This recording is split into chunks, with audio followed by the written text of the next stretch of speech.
Hai, ketemu lagi. Selamat malam sahabat bonsai. Ketemu lagi bersama saya di channel Ruang Giri. Hari ini kita akan bahas sesuatu yang mungkin sedikit jauh dari bonsai, tapi masih seputar tanaman. Apa itu? Tetap saksikan terus di channel Ruang Giri.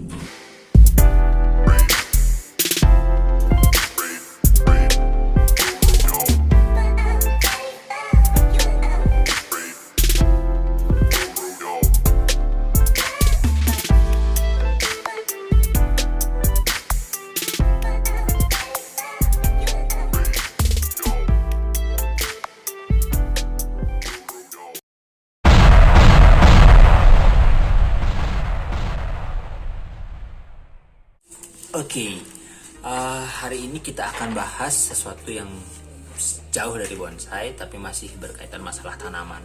Apa itu? Come on, kita deketin mah.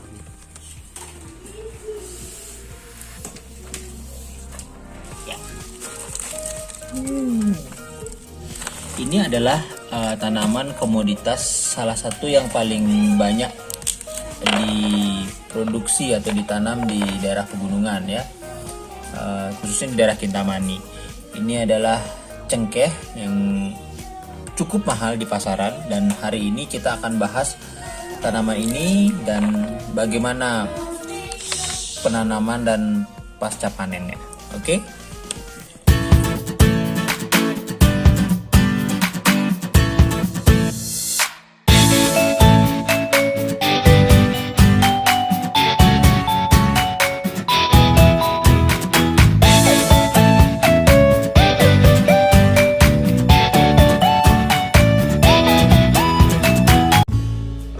Hari ini kita bersama dengan salah satu petani cengkeh di Kintamani ya.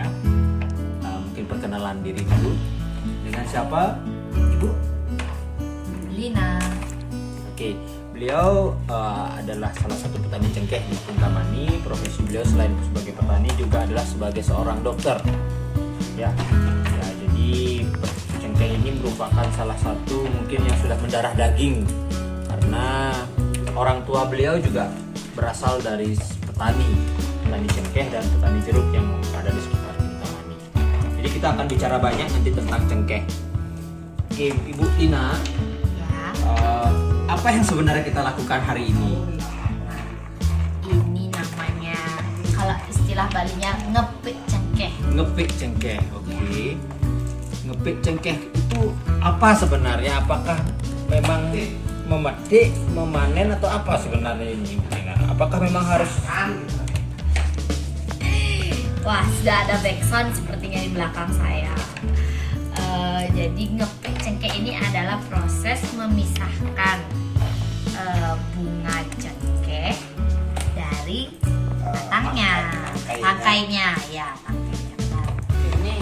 Nah, seperti ini. Jadi, ini yang sudah dipetik dari pohonnya. Masih ada tangkainya ya. Ini kita pisahkan ya, caranya kayak ini. Nah, langsung terpisah.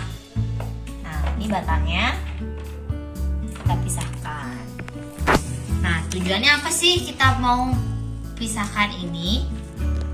Supaya nanti mendapatkan yang ini, yang bersih ya, batangnya. Murni yang bersih. Ya, sesimpel itu sih sebenarnya. Terus setelah ini dipisahkan bunga, dan ini bunga Bu ya, jadi bukan buah ya. Saya pikirkan ini buah awalnya, ternyata ini bunga ya. Iya. Setelah bunga cengkeh ini dipisahkan dari batangnya, kemudian apa? Batangnya ini dibuang, kemudian bagaimana kan? Gimana? Jadi ini dijemur. Dijemur. Dijemur, terus nanti kalau sudah kering baru dijual. Oke. Kalau misalkan mau dijual sebelum dijemur juga bisa, tapi harganya pasti jauh lebih murah. Oke, jadi cengkeh itu dijualnya dalam bentuk kering seperti itu Bu ya, dalam Ya, bentuk betul. kering setelah dijemur, atau dalam bentuk yang masih setengah matang atau setengah kering seperti ini ya. Ya, betul. Yang masih beginian juga bisa dijual. Jadi yang belum setengah- dipisahkan juga bisa dijual. Dijual, Jadi ya. bahkan yang di pohon pun bisa dijual, Pak.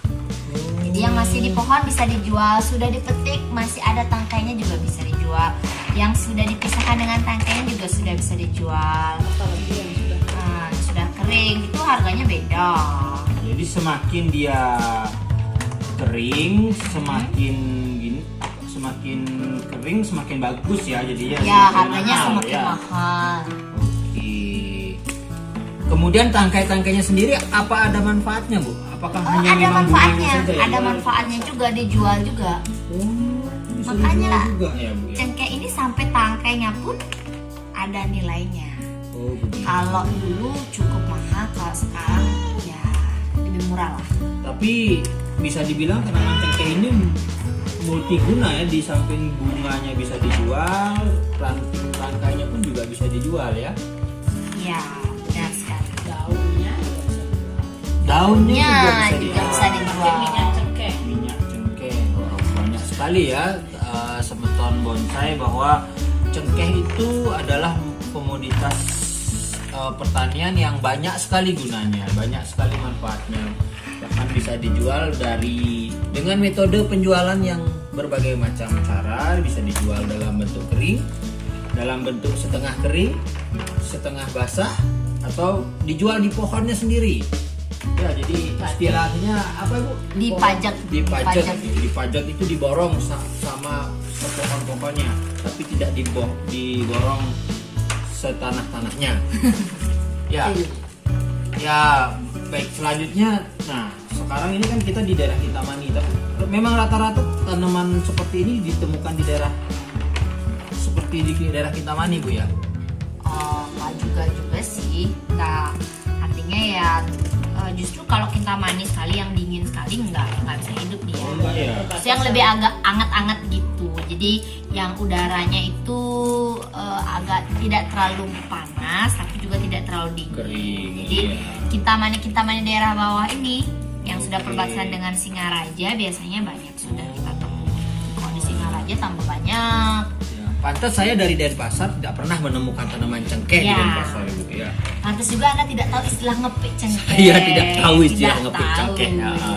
Saya baru pertama kali di sini mengepik Mani cengkeh. padi baru Anda tahu ya. Ya. Baik. Oke, satu pertanyaan lagi, Bu. Iya, iya. Nah, cengkeh ini sebenarnya digunakan untuk apa sebenarnya kalau tidak di masyarakat itu? Oh. Apa sih fungsinya cengkeh ini? Kenapa kok harganya bisa mahal, kemudian yang nyari juga banyak? Itu apa sebenarnya fungsinya, Bu? Kalau untuk kita sehari-hari sih memang yang saya tahu nih ya, biasanya sih buat bumbu. Untuk bumbu. Oke. Bumbu. Untuk ya mungkin campuran untuk di rokok mungkin ya. Untuk rokok. Oke. Ini ya mungkin mahal, saya nggak tahu sih. Kalau dulu kita belajar sejarah, salah satu alasan para penjajah itu menjajah Indonesia adalah karena banyaknya ini, ya rempah-rempah termasuk cengkeh ini. Ya, kita punya komoditas yang luar biasa sebenarnya untuk pertanian, khususnya cengkeh, yang harusnya kita berharap bisa diolah menjadi produk, kemudian sediaan yang lebih bisa digunakan. Ya betul. Betul ya, mungkin Ibu kita berharap Suatu saat bisa menemukan industri di bidang industri cengkeh baru ya. di bidang cengkeh, sehingga petani-petani Setuju, di setuju. daerah Kintamani ini khususnya tidak hanya menjual dalam bentuk mentah seperti ini, tapi sudah diharapkan bisa memproduksi dalam bentuk yang siap pakai. Jadi Produk-produk sehingga ya. produk Apa minyak mungkin ya. iya, cengkehnya sendiri jadi tidak bisa tidak bisa dimainkan harganya oleh para pengepul, spekulan atau apapun namanya, sehingga harga cengkeh cukup stabil, petani juga merasa diuntungkan. Begitu, Ibu. Ya. Iya. Ya. Setuju, saya setuju. Ada lagi yang Ibu ingin sampaikan sebagai salah satu petani cengkeh di Kintamani, Ibu? Oh iya, mungkin dibantu distribusinya. Nggak cuma distribusinya sih, dari pertama lah dibantu untuk mungkin pupuk atau pembinaan dari dinas-dinas terkait kan, supaya kita juga lebih bisa mendapatkan hasil yang lebih maksimal. nanti kalau sudah panen mungkin dibantu juga bagaimana kita distribusinya, penjualannya kayak gitu. Jadi ya petaninya juga dapat uang lelahnya lebih banyak lah.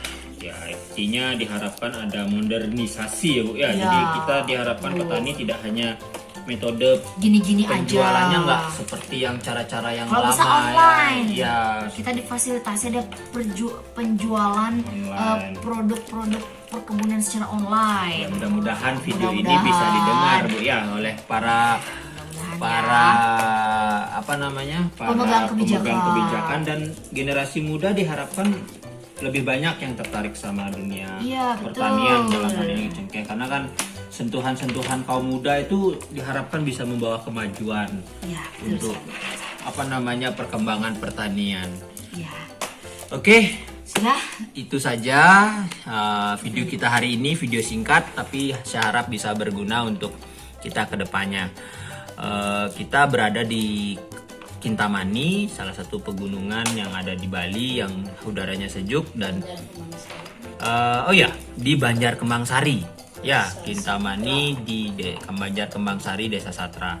Mudah-mudahan ini bisa menjadi salah satu daya tarik wisata nantinya, walaupun di tengah pandemi corona seperti sekarang tetap menghidupkan ekonomi masyarakat di sekitar sini dan di Bali khususnya. Baik, saksikan terus video-video lain di channel Ruang Giri. Jaga alam, alam jaga kita, sayangi alam, kita sayang. Bye bye.